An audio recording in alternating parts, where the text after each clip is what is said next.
Right, so it takes a special kind of arrogance, of conceit even, I think, in my opinion, to expect to win power, expect to win your vote when presenting a manifesto that is, well, on one hand, barely any different from that of the Tories, but to then go out of your way to avoid the general public, avoid the constituents, avoid the voters, avoid answering their questions. Simply not turning up to arranged events or hustings. That's contemptuous. Actually run away from people in the street even.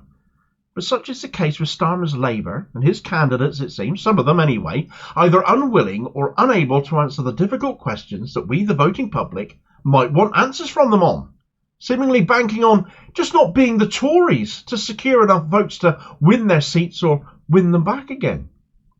So it'd be a rotten shame to point some of this behaviour out and ask you, is your vote worth so little to you that these absolute waste of skins are still going to get it then?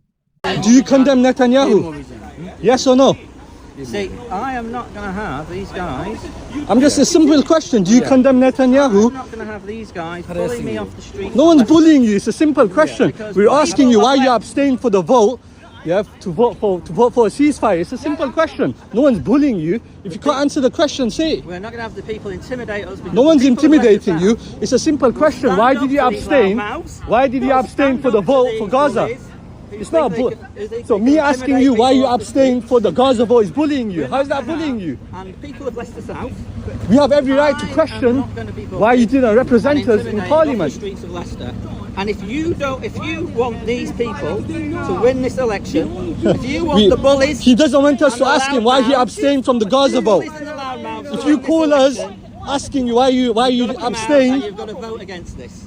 Why did you abstain from the Gaza vote? These people don't decide. Why did you abstain from the Gaza vote? These people bullying, intimidating. It's not bullying. It's not intimidating. They don't it's a simple question. It's a simple question. You got the blood of Palestinian men, women, and children on your hands.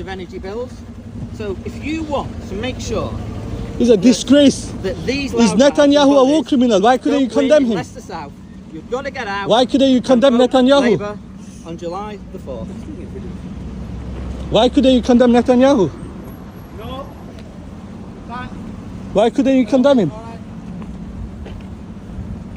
Asking you why you abstained from the ceasefire is bullying now. Talk is complete, my friend. You can go. Thank you. How is asking you why you abstained from the ceasefire vote bullying and intimidating? He answered everybody there.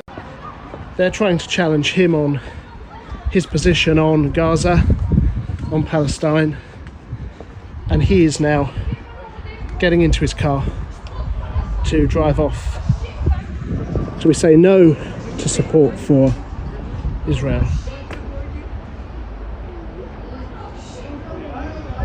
Not welcome here in St Agatha's Road, that's for sure. Right, so a bit of footage there to begin with. There's a lot more covering the circumstances of that first incident, where Starmer's shadow paymaster General Jonathan Ashworth there wasn't very keen to answer questions from some of his constituents there, was he? Leicester South, that's Ashworth's patch, his constituency, and it's the 15th most populous amongst Muslims in the country. So the fact he was being questioned by a group of Muslims there with him, wasn't it? Shouldn't be a surprise. Nearly 1 in 3 people in his constituency are indeed Muslim. So to be running away from them when they want to ask you about why you abstained on that Gaza ceasefire vote back in November last year, where Starmer whipped his MPs to abstain, backing humanitarian pauses as he was at that point, which were anything but humanitarian, of course. Especially when it meant getting aid in and allowing Israel to resume the killing in Gaza straight afterwards. What's humanitarian about that? It was a nonsense when people wanted a ceasefire. And Starmer lost 10 front benches that day over that. People who resigned the party whip to vote for a proper ceasefire. But Ashworth wasn't one of them.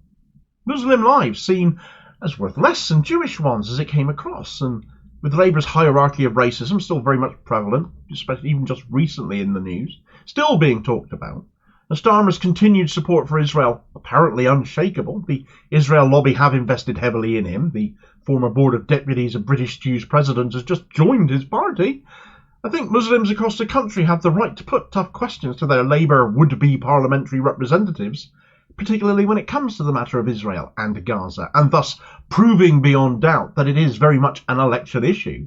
especially, I dare say, in areas with strong Muslim communities, like Leicester South, but not exclusively so, of course, because so many of us are offended by Labour's position. Ashworth, as I said, he represents one such area here, and he ran away from people asking him about that, ran away from people who were just asking questions of him.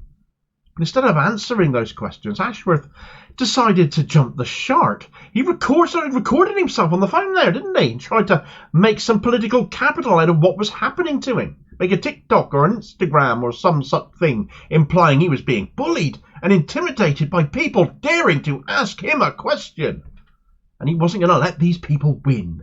That he was going to stand up to these bullies, as he ignored people asking questions and tried to walk away from them, telling the people of Leicester South that weren't following up down the street that he is not going to be bullied by those who dared to ask questions of him. And then went with, if you don't want these people to win the election, if you don't want the bullies and the loudmouths to win this election, just people asking him questions, then you need to come out and vote against it. Against what, in which case, would that be, Mr. Ashworth? Muslim people asking questions about your party's support for Israel, the self-proclaimed Jewish state, and what it is doing in Gaza, what it is enacting, the genocide there against Muslim people just like themselves. That's what it sounds like you were saying to me. Refusal to back a ceasefire that means something? A vote for you is a vote against that? Attacking a demographic that makes up a third of your constituency base? I'd suggest you're asking for a resounding political pasting at the polls. Get out and vote, absolutely. I think more people after watching that would be more inclined to vote against you, not for you, if the issue of Gaza is an important one to them. Who are the sort of people responding to Ashworth and defending him from this attack then, though? You can guess who he's attracting by it. The likes of Tommy Robinson came out of the woodwork to defend a white man from Muslims, though he did so in a manner where he was able to gloat about Labour's chickens coming home to roost for abandoning the working class for the Muslim vote. It's a bit rich coming from someone called Stephen Yaxley Lennon, which is a wonderful working class name, I'm sure. You're no more a representative of ordinary working class people in this country than the likes of Jacob Rees-Mogg or Nigel Farage are you, sunshine? Not really.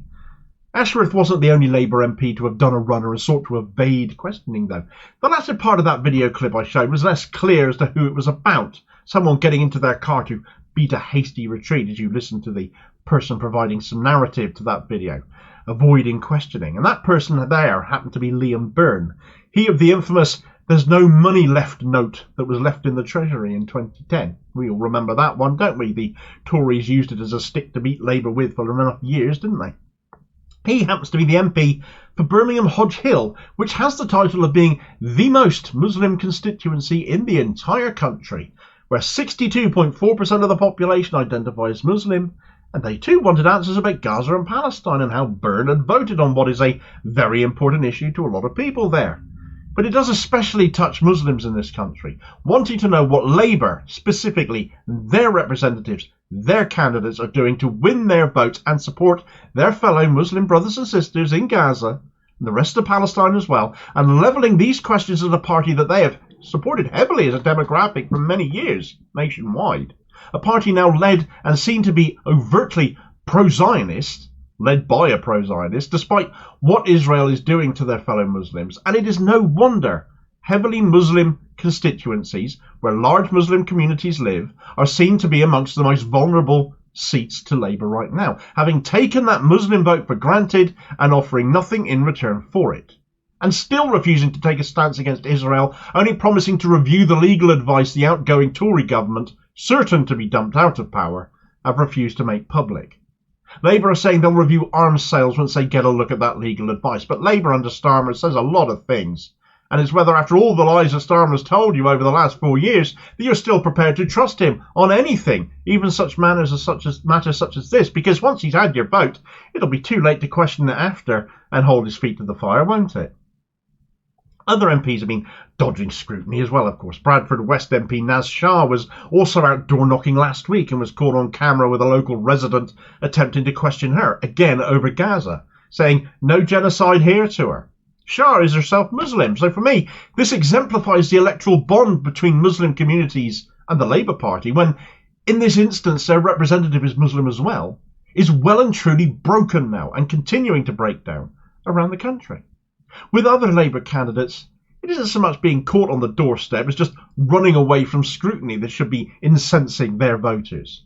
Let's go back to Birmingham again as an example of this, as Workers' Party of Britain candidate Jodie McIntyre put out a photo showing how in a local hustings in Birmingham Yardley that resulted in the incumbent Labour MP Jess Phillips being empty-chaired, but also empty-chairing the Tory and Reform UK candidates. 3 right-wingers all running away in another constituency with a significant Muslim population, as it happens. McIntyre casually used the empty seats next to him as somewhere to keep his walking stick. Frankly, the stick would probably be a better candidate than any of those who would have sat in any of those empty chairs anyway.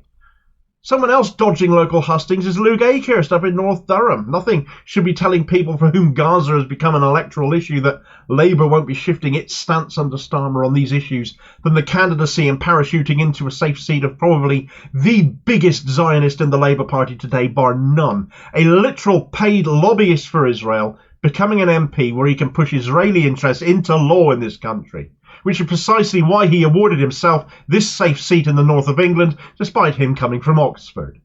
Well, just as local Labour members refuse to be seen with him campaigning, he's refusing to show up to a husting still at time of writing being held next Saturday in Manchester. From what I've been told, he is literally the only candidate to have not agreed to it. But let's not forget Keir Starmer either.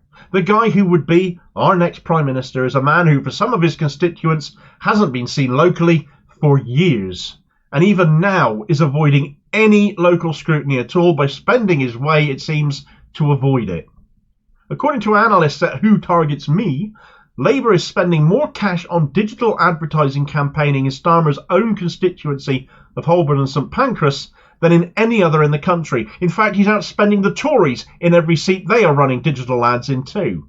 And a bigger problem the analysts have highlighted is the style of the ads being run in not only Starmer's patch, but a great many other constituencies that ads are being run in. Because the ads are not about Labour. They're not about what Labour is standing for, as weak an offer as that is. But they're all about Starmer himself. In case Labour hadn't noticed, pushing Starmer as a selling point when his personal approval ratings languish around -31 is akin to putting lipstick on a pig. We saw the same thing with Labour's manifesto, with Starmer on the cover. Not Labour or the Labour Party, no mention of that, just him and the word change. And the manifesto itself features dozens of photos of Starmer himself inside it too. Is this Labour thinking Starmer is a selling point? Or is Starmer so inadequate and insecure he feels the need for the party election campaign to be made all about promoting him above all else? Or is he just vain? Either way, that doesn't extend to turning up at hustings or being seen by those people who will be casting a vote for him, because there's no sign of him there at all. Labour is running away from scrutiny around the country and still thinks it deserves your vote. Still thinks you're going to give it to them. As I asked before, is your vote therefore worth so little that you'll be giving it without it being earned at all, frankly? Labour's hierarchy of racism seemingly in no small part is playing out throughout this general election campaign. Muslim voters taken more for granted in light of Israel and Gaza in particular, but of course we knew this already thanks to the findings of the Ford report. Did you know that Starmer's Labour had threatened legal action against Martin Ford KC, the author, black himself, though accusing him of being excessively negative in his findings and daring to speak to the media about it when Labour wouldn't talk to him? What utter authoritarian control freaks. Find out about that story that has come out in the last few days in this video recommendation here. I'll hopefully catch you on the next vid.